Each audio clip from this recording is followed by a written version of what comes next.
बिस्मिल्लाहिर्रहमानिर्रहीम, अस्सलाम वालेकुम जी। मैं नजमुल हसन बाजवा हूँ। आपको हमारे फेसबुक पेज और यूट्यूब चैनल पर खुश आमदीद। नाज़रीन किराम, 2-3 इंतहाई अहम अपडेट्स हैं जो आपके साथ शेयर करने वाली हैं। सबसे पहला मामला तो यह है कि अरशद शरीफ मरहूम को इंसाफ मिलने के लिए जो सबसे बड़ा फोरम है या जहाँ पर पाकिस्तानियों को सबसे ज़्यादा उम्मीदें हैं, वहाँ से पहला एक्शन लिया गया है। Army chief general Asim Munir साहब जो है ना, वो अब सामने आए हैं, खुलकर सामने आए हैं और उन्होंने अरशद शरीफ के कातिलों को पकड़ने के लिए जो है ना, वो आप समझिए कि पहला काम जो है ना वो कर दिया है। इस बारे में मुझे आपको अपडेट करना है। दूसरी लाइन आपने पढ़ी है कि राना सनाउल्लाह साहब घबरा गए हैं। पहले इस पे बात कर लेते हैं, उसके बाद अरशद शरीफ साहब के जो कातिलों को पकड़ने के लिए क्या किया जा रहा है, पहला एक्शन क्या लिया गया है, ये मामला क्या है, आर्मी चीफ ने ये क्यों सोचा, उन्होंने जाना क्यों जरूरी समझा, इसके ऊपर बाद में बात करते हैं। सबसे पहले राना सनाउल्लाह साहब की घबराहट इस वक्त क्यों है। नाज़रीन किराम, आज सुबह राना सनाउल्लाह साहब ने एक बयान दिया है और उस बयान में उन्होंने कहा है कि इदारे जो फौज होती है उसमें किसी एक बंदे की सोच नहीं होती है, उसमें इदारे की सोच होती है। तो इदारे ने तो फैसला किया है कि ए पॉलिटिकल रहना है, तो अब हम यही एक्सपेक्ट करते हैं कि वो ए पॉलिटिकल ही रहेंगे और वो कोई इस तरह की बात नहीं करेंगे।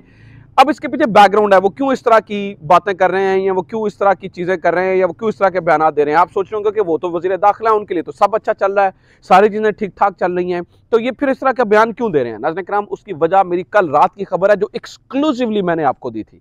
मैंने कल रात आपको एक एक्सक्लूसिव खबर दी थी कि एक अहम शख्सियत के जानिब से कुछ लोग भेजे गए, ठीक है, और वो कुछ अहम लोगों की मुलाकात हुई है ज़मान पार्क के अंदर इमरान खान से, और उनसे कुछ कहा गया है, उन्हें ये कहा गया है कि कुछ एक खास मामले पे आप जो क्रिटिसिज्म कर रहे हैं वहाँ से थोड़ा पीछे हटें, मामले को आगे बढ़ाना चाहिए। तो अब ये खबर जो मैं दे रहा हूँ, ऑब्वियसली उनके पास भी इंटेलिजेंस ब्यूरो है, IB है, तो ऑब्वियसली मेरे से पहले राना सनाउल्लाह साहब को पहुंची होगी कि ये मुलाकात हुई है, इसलिए उनकी घबराहट जो है ना वो बजा है। उन्हें ये लग रहा था कि जो जिस पिलर ने हमें खड़ा किया हुआ है या जो स्टिक हमारे पीछे है, वो कहीं से मतलब हम अगर वो आसरा हमारे से खत्म हुआ तो हम तो धड़ाम से नीचे गिर जाएंगे। अभी वो खत्म नहीं हुआ है, अभी वो स्टिक नीचे गिरी नहीं है, अभी ये मामला हुआ नहीं है, लेकिन उन्हें चूंकि डर इतना है इसलिए उन्होंने बयानात इस तरह के पहले जो है ना वो देना शुरू कर दिए हैं। इसके अलावा नाज़रीन किराम, ये कुछ और काम भी कर रहे हैं। वो क्या कर रहे हैं, कुछ मेरी मालूमात हैं और कुछ मेरा तज्जिया है। अब जो बात मैं आपके सामने करने वाला हूं, कुछ मालूमात है और कुछ तज्जिया है। वो क्या, मैंने आपको कहा था कि कोयटा से आजम सवाती का बरी होना बलूचिस्तान की अदालतों से ये इंडिकेशन है, पहला हाथ बढ़ाया गया है कि ठीक है आप आ जाएं, हमें जो है ना वो अब आगे बढ़ते हैं, मतलब नई इस्टेब्लिशमेंट की जानिब से। लेकिन उसके बाद आपने देखा कि सिंध की पुलिस उन्हें पकड़ कर ले गई, फिर उनके फार्म हाउस के ऊपर रेड हुआ है और ये सारी चीज़ें हुई हैं। मेरी मालूमात कुछ ये हैं कि इस मामले में जो ज़्यादा इंटरेस्ट है वो गवर्नमेंट का है।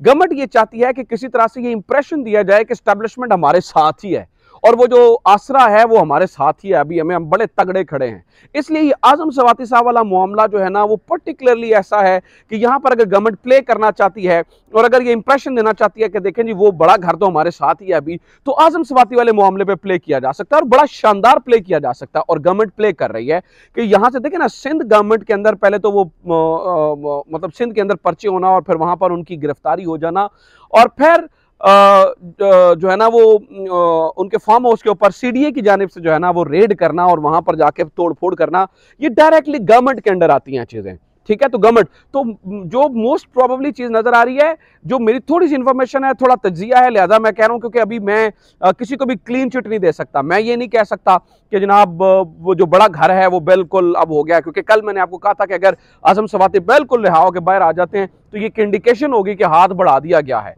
लेकिन चूंकि आजम सवाती साहब आगे उस सिंध कोर्ट में चले गए या जो भी है, अगर गवर्नमेंट भी ये कर रही है तो उनको भी ये पता होना चाहिए कि गवर्नमेंट हमारा नाम लगा के क्या करने की कोशिश कर रही है, या गवर्नमेंट जो है फिल वक्त जो हुकूमत है वो क्या कर रही है या किस तरह से जो है ना वो प्ले कर रही है, और हमें इस वक्त पाकिस्तान के एक बहुत बड़े स्टेक होल्डर के खिलाफ कर रही है और पर्टिकुलरली अवाम जो है ना वो हमारे खिलाफ हो रही है। उन्हें भी इस चीज़ का अंदाजा होना चाहिए। लिहाजा अभी भी किसी को क्लीन चिट नहीं दी जा सकती, लेकिन ये जरूर कहा जा सकता है कि आजम सवाती साहब वाले मामले के ऊपर राना सनाउल्लाह ने घबरा के शॉट्स खेल रहे हैं और इंप्रेशन ये देने की कोशिश कर रहे हैं कि ये फना हो गया। अब और उसी सिलसिले में नाज़रीन किराम, इन्होंने एक काम और किया है। अब ये इतने घबराए हुए हैं कि इमरान खान साहब को जख्मी हालत में गिरफ्तार करने का प्लान बना रहे हैं।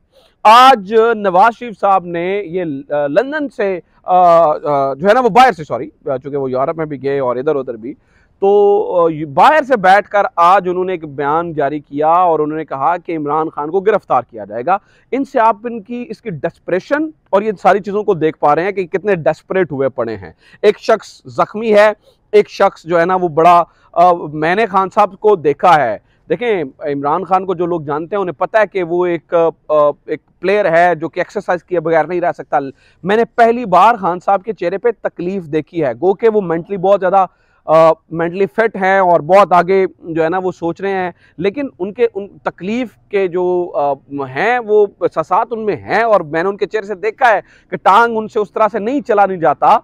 बड़ी मुश्किल है। इस हालत में अगर गिरफ्तार किया जा रहा है तो मुझे लगता है ये अपनी सियासी ताबूत में आखिरी कील ठोकने जा रहे हैं। ये अपने सियासी ताबूत में आखिरी कील साबित होगा। जो लोग ने ये समझ नहीं आती है नाज़रीन किराम के जो लोग इमरान खान को जख्मी हालत में स्टेज पे चढ़ता हुआ देखकर उनकी आंखों से आंसू जारी हो गए थे और वो रोना शुरू हो गई खवातीन, वो वहां पे और घरों में बैठे हुए लोग जो है ना उनकी आंखें नम हो गई। ठीक है, तो वो लोग किस तरह से, मैं एक तकरीब में था पिछले दिनों में, तो उन्हें पता चला कि जब गोली चली मैं इमरान खान के साथ था। ठीक है, मेराज साहब शिंक्यारी से वो मेरे साथ बैठे हुए थे, तो ये सारे भाई हम बैठे खाना खा रहे थे। तो एक तकरीब में उन्होंने कहा, कहते हैं कि नजम साहब आप बिलीव करते हैं अगर मैं इमरान खान के साथ होता ना और मुझे पता होता गोली आनी है तो मैं यकीन करें अपना सीना उसके सामने कर देता। ये आम पब्लिक के जज्बात हैं, ये आम पब्लिक के जज्बात हैं, ये आम लोग सोच रहे हैं, ये आम लोगों के जज्बात हैं। तो आप सोचिए कि वो जब आप जख्मी हालत में इस बंदे को गिरफ्तार करेंगे तो क्या लोग खामोश बैठेंगे?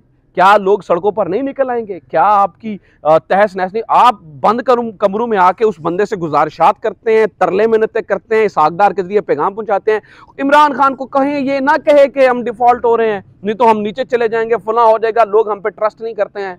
ठीक है, पहले ये कहते थे कि बच्चे के मुंह पर ये आ गया कि हम चोर हैं, आप ये कहते हैं कि इमरान खान कहते, तो मान लीजिए इमरान खान जो कहता है दुनिया उसको तस्लीम करती है, इस बात को मान लीजिए। बहरहाल, तो अगर ये आप करेंगे तो क्या आपको ख्याल बैकलैश नहीं आएगा? तो ये सारी इस वक्त चीजें चली हैं। दूसरा, मैंने वीडियो के शुरू में आपको कहा था कि आर्मी चीफ ने पहला कदम, आर्मी चीफ का नाज़रीन किराम अरशद शरीफ की वालिदा से मिलना और ये वादा करना कि अरशद शरीफ के कातिल पकड़े जाएंगे।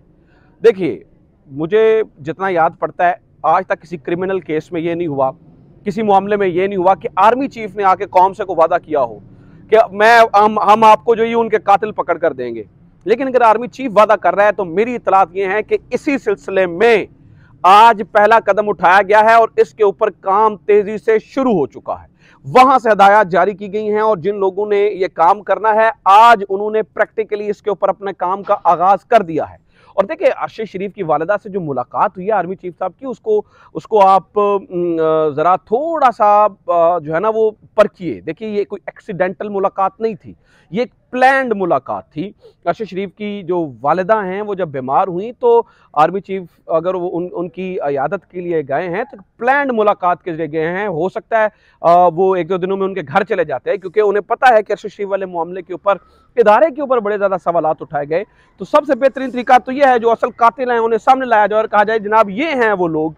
तो अगर वो लोग सामने आ जाते हैं तो देखें, जिसने भी अरशद शरीफ को जिक्र पहुंचाने में थोड़ा सा भी किरदार अदा किया है उन तमाम के तमाम लोगों को बिहाइंड द बार्स होना चाहिए, उन तमाम के तमाम लोगों को जवाब होना चाहिए। और जिस तरह से अरशद शरीफ की वालिदा कह रही हैं उन तमाम लोगों के खिलाफ भी जो है ना अगर इन्वेस्टिगेशन होती हैं या मतलब जो भी होता है तो ये एक अच्छा जो है ना वो जेस्चर समझा जाएगा। तो ये आज की अपडेट्स हैं, उम्मीद करता हूँ ये वीडियो इन्फॉर्मेटिव रही होगी आपके लिए। अपना ख्याल रखें, खुदा हाफिज़, पाकिस्तान जिंदाबाद।